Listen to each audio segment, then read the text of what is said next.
Tervist, olen Illar Kohvinavalt ja täna on neljapäev, 8. august, aasta on 2024.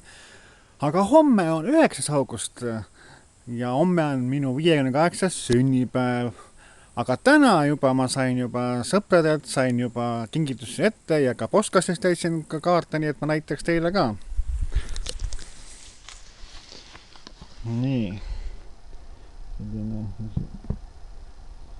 on sükene särk.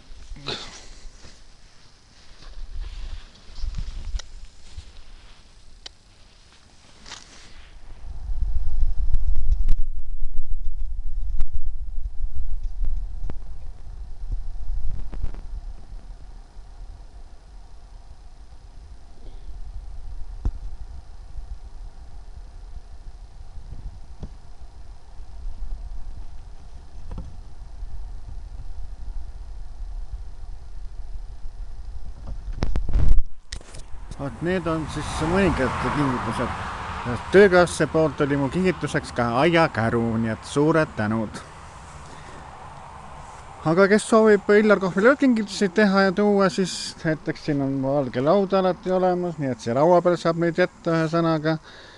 Ja siis ukse taha panna ja nii, et võimalus on olemas, nii et kingitus on alati tere tulnud, nii et võta need kahe käega vastu. Ja nii et suured tänud teile ja kohtume jälle. Mina olen Illar Kohvinavalt. Tšau!